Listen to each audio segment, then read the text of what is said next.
Hello everyone, my name is Denise and today I'll be talking on the topic Jesus as the center pillar in your life. Okay, I just made a previous video just a few days ago, I think maybe 2 days ago, on the topic of external versus internal validation, the importance of finding good mentors. But after making that video, I sort of subjected that video through my own religious filter, and I realized that there might be some flaws or misinterpretations or maybe misunderstandings that you might come to have about what I'm trying to espouse. So I decided to make a follow-up video, which is this. But this is just to give you a warning. This is a more religious, Christian-based video. Might not agree to everyone, but for all of you who are Christians, if you want to, you can continue watching this video. Okay, so remember I spoke about the importance of having mentors to guide us and to show us where we are going wrong so that we can be an expert in an area. I gave the analogy of like playing tennis. You have a coach there to watch your mistakes, and then so that you can be an expert at playing the correct way. So that's a deliberate practice as opposed to anyhow practice, right? So you need to have good coaches. So upon thinking about that, I just thought that some of you who perhaps trust me a lot might just run with this advice, take this advice and just run with it, and then select a few mentors and really just trust them fully. And I thought about it and I thought that that could be quite a dangerous road to go on. It could be folly as well. And so I decided to propose a different schema, a different way of looking at things. But there is no way to present it apart from the Christian faith, so I'm just going to dive right in. Okay, so pardon my bad drawing. I got my hand quite dirty as a result of drawing this because I'm just not very good at using the pen. I hope you understand what I'm about to show you. Okay. So, this is a ceiling. That would be like our life per se, right? So all these are the pillars that are holding up our life. So yes, it's important to have like people like our mentors, our families, our friends. I would consider them the peripheral pillars in our life. But more critically, it's important to have God as our center pillar. Okay? Someone that you can draw on daily and moment to moment as a source of support, as a moral scaffold, okay? Doing His will, doing the corporal and spiritual acts of mercy for God.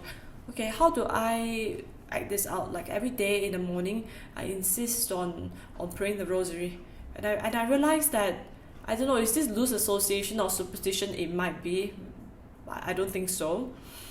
It's just that days that I manage to just spend some time praying the rosary in the morning, I tend to live a better day. It is a way like I'm trying to commune with God, and the more I lean on Him and draw from Him, like more veins and arteries will go through this particular pillar and it becomes very solid. So other things that are very good to draw and to strengthen the center pillar would be like going for Mass, receiving the Holy Communion, the host.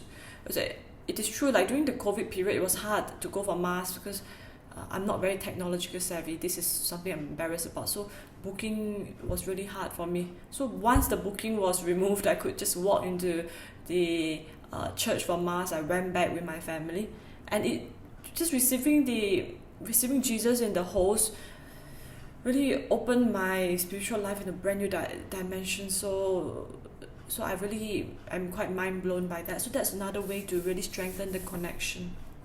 Okay, it's important to know that human beings are fallible. So even if you find a good mentor, let's say an expert in the field that you are in, let's say you're an accountant, you found an expert accountant who's very successful, yes, she might be able to give you some direction in the field of accountancy, but as a human being, she's still fallible, and there are still going to be some friction here and there, and there might be a time when you might have to terminate the relationship because things are just not going so well at the moment, okay? So that would be akin to chopping off this pillar. right? So imagine if you haven't been relying on any other pillars and you only rely on one, which is this one particular mentor, then you'll be a lot of veins and arteries running through this, and if you have to cut it down, you're going to bleed and bleed and bleed, and where are you going to get the support to go through that grief if you don't have any others pillars that have been established? Okay, so that's something to think about. Okay, I drew other pillars like family and friends. All these apply as well. There'll be times where you have to chop off a friend pillar temporarily and you will also bleed out.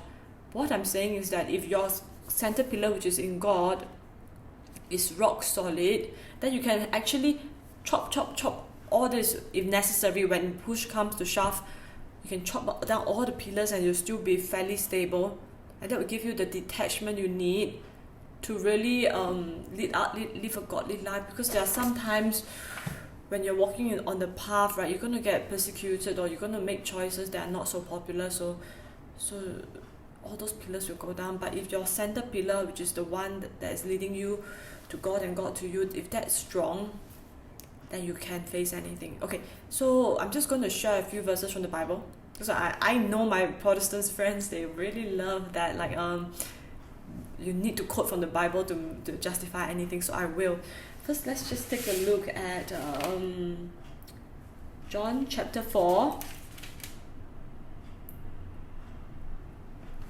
verses 4 onwards. There is the story about the Samaritan woman, right? So she went to the well and she got, she's getting water. Jesus asked her for a drink.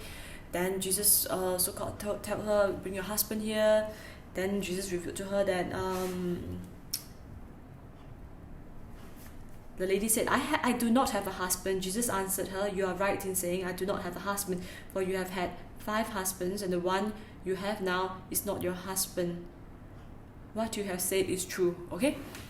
So in a way, if we accidentally fall into the trap of relying so much on external pillars, then we might become like that Samaritan woman, looking for one husband after another, but none of them truly satisfy all our needs, because no one's perfect, right? So Jesus, who's here to give us the real living water, if we can establish a good relationship with him, then we'll be on rock solid ground. Yes, our spouse wouldn't have to be perfect, and that would be a great thing to finally come into terms with, because no one's perfect. So if your spouse is not perfect, it's like, there's nothing to be shocked about. Okay, so yeah, so this is the woman at the well. Everything is written in a very laconical way. I think it's called laconic way, short way. So there isn't much details about this. But if you watch Chosen, the series about Jesus' life, they did expand a little bit more about this, using their imagination, expand a bit more about this lady at the well, about how it wasn't really her fault. The first husband was abusive, then somehow she jumped from person to person. None of them was able to satisfy.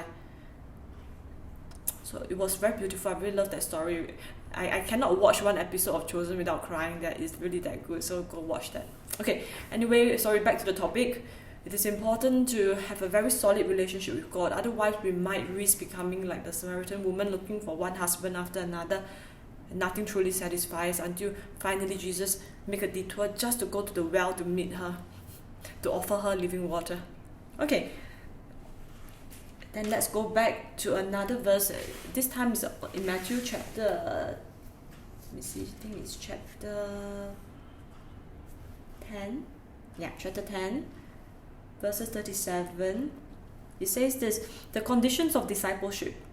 Whoever loves father or mother more than me is not worthy of me, and whoever loves son or daughter more than me is not worthy of me, and whoever does not take up his cross and follow after me is not worthy of me. Whoever finds his life will lose it. Whoever loses his life for my sake will find it. Okay, so that is quite a harsh statement. A lot of people and theologians throughout the centuries have been trying to pin that down. But for me, I think what it's trying to say is that it's essentially this picture that I just drew. The center pillar, which is God, has to be rock solid. Everything else are small little pillars. They can hold up the ceiling in a sort of like okay way, but they're actually not built to do that, right? And you have to prefer God and prioritize God, this solid pillar, and then you'll be fine. But in the process, you might grow detached from all the other pillars, which according to Saint Teresa of Avila, that's great. That's what we want to achieve. We want to achieve humility, love, and detachment, right? But this detachment might also seem to others as us preferring God to them, us being heartless towards our immediate close friends and family, stuff like that, right? But in a way, it is a good thing. It is a good thing, because if you have no center pillar and just relying on all the external small pillars, then your expectations of them would be crazy high, and when they hurt you and you have to terminate the relationship and you have to cut out one of your pillars and there's no God in the middle, you're going to really bleed out and bleed out and bleed out, because you're so attached. There's just too many veins and arteries running through that. You're going to just bleed out really hard. But if there is a God and He's like steadily in your life, you'll be fine. Okay, sorry for rambling on a little bit. I hope this video has been helpful to you. If it has been helpful, kindly press like, subscribe, and share with your friends. Thank you so much, and God bless.